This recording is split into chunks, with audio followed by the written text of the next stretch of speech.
Hey, Kipsters. Thanks for watching this video today. Today, we are going to talk about solving using vertical form and drawing chips on a place value chart. We're going to talk about bundling and moving the chips over to the next place value, okay? Some of us got confused on our exit ticket from Monday. Speaking of Monday's exit ticket, thank you so much to my friends who are still working hard and turning in all your assignments. You all are rock stars. I'm so proud of you. I really appreciate it. Okay, so let's look at question 1. This was question 1 from your exit ticket on Monday, okay? It says, solve using vertical form and draw chips on a place value chart. All right. The first thing I noticed is vertical form. That was one of our vocabulary words from Monday, and I can show you our vocabulary one more time. Okay, vertical form means writing the addends one on top of the other to solve the equation, right? We have it right here. It's one on top of the other. This is what a place value chart looks like. It has our hundreds, tens, and ones. And then this is what bundling looks like. When we have 10 of one place value, we have to bundle it and move it over to the next one, okay? All right. So the first thing that I'm going to do is look at my steps. It says rewrite the equation in vertical form. So I have to rewrite this equation in vertical form. Whenever I write something in vertical form, I need to make sure that all my numbers are lined up. So I have 267 plus 356. You need to make sure they're lined up just like whenever you put them in a place value chart. Speaking of place value chart, I actually have to draw my place value chart, right? Because it says draw place value chart and chips to represent each number. So now I'm going to draw my place value chart like this, and I'm going to do hundreds, tens, and ones. And then I'm actually going to draw a line because I know I'm going to have two numbers, and so I need to make sure that the two numbers have space, okay? So I have 7 ones. I have 1, 2, 3, 4, 5, 6, 7 ones in this first number. And then I have 6 tens. I have 1, 2, 3, 4, 5, and 6 tens. And I have just 200. So I have 1, 2. Okay, and now when I look at the next number, I have 356. So I have 6 ones. 1, 2, 3, 4, 5, and 6. I have 5 tens, 1, 2, 3, 4, 5, and I have 3 ones, 1, 2, 3. I don't know if you noticed, but I only did 5 in one column because I want to make sure, oh, I smeared that. I want to make sure that I know that this is 5 and this is 5. So once I finish a whole column, I know that it's 5, okay? So if I have one column and then an extra dot, I know that that's more than 5, all right? Just a tip for us to remember. I'm going to try to make these dots a little bit darker because I ruined them and smeared them. That's why I should be doing this in pencil. Gosh, Ms. Delgado, get it together. All right.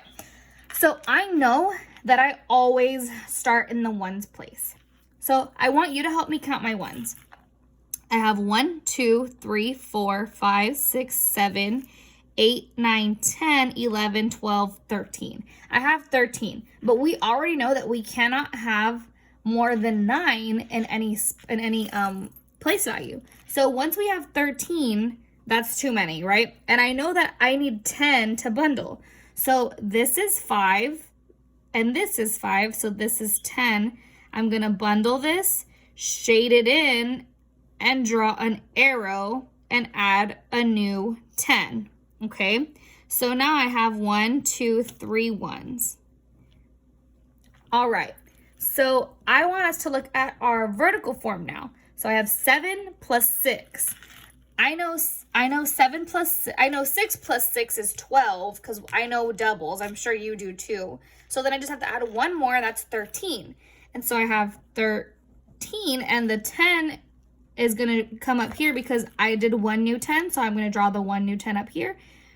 Okay, so now we have the next place value. Our next place value is tens, and we have 6 plus 1, that's 7, plus 8 plus 5 is 8, 9, 10, 11, 12. That's 12. So I'm going to show a 2 right here, and then move the 1 up here.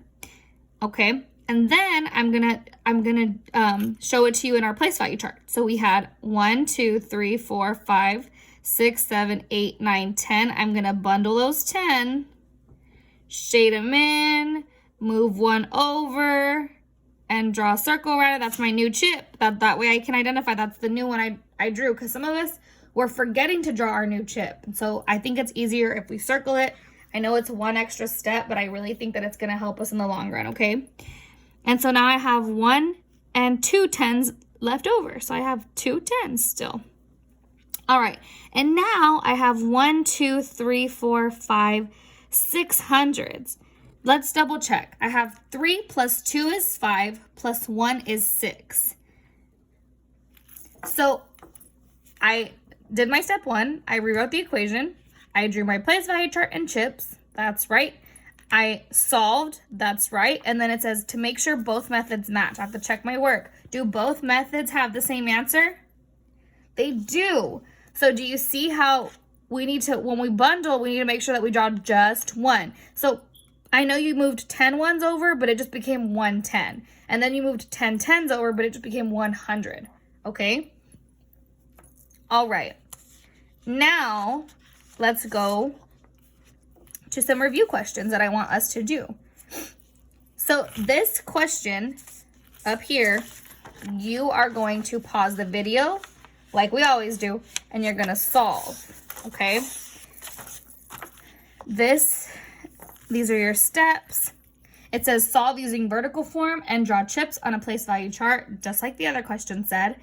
The question is 356 plus 165. I'm sorry, the equation is 356 plus 165. So you need to follow these steps and solve this problem, okay? So go ahead and pause your video now. I'm giving you a few seconds. You need to pause that video. All right, and play. Okay. So I'm gonna work this out with you. You already did this because you paused your video and you solved this all on your own, and I know you did. I'm rewriting my equation in vertical form first, and then I have to draw a place value chart, right, with my hundreds, my tens, and my ones. Okay. So my first number is 356. So I always start at my ones place. I have 6 ones. 1, 2, 3, 4, 5, and 6. And then I have 5 tens. 1, 2, 3, 4, 5. And then I have 3 hundreds. 1, 2, 3. Guys, do you see how even though I put my I put them in rows instead of columns, I'm still only using 5 to a row. That way I know that each full row shows 5. Okay? And that way it's easier for me. All right. So let's go ahead and we rewrote the equation. We drew a place value chart and chips. Now we have to solve. So I'm going to count my chips. 1, 2, 3, 4, 5, 6, 7, 8, 9, 10. So once I have 10, I bundle them, shade them in, I draw an arrow to my next place value, and I draw a new chip. So my 10 ones became 110, and I still have 1 1 left over. All right, now I have 1, 2, 3, 4, 5, 6, 7, 8, 9, 10. That's already 10. I bundle, shade, and then draw an arrow. Okay, and now I have 2 10s left over. So here I have 1, 2, 3, 4, and 5. All right, so now I'm gonna solve over here. I have 6 plus 5, 6, 7, 8, 9, 10, 11. That's 11. So I have the 1 down here. And then remember, I bundled, so I have to bundle and move the 10 over here. And then I have 6 plus 5. I know that's 11 because I just solved it. And then 1 more is 12. So 2 and then a 1. So now I have 3 plus 1 is 4. Plus 1 more is 5. This is my answer, and this is my answer. Do my answers match? Yes. So both methods have the same answer, okay? And remember, when you bundle 10 ones, they become 110. When you bundle 10 tens, they become 100, okay? You don't move all 10 of them over here. It becomes the next place value. Yes? Does everyone remember that? All right. These are your steps to solve, and this is your, I guess I should leave them down here. And this is your next problem. 278 plus 345. This is your you try. This is on your own, okay? On your own. When you're done with this, send me a picture of it so that you can get extra credit for your work, okay? All right, guys, good luck, and I'll see you next time. Bye.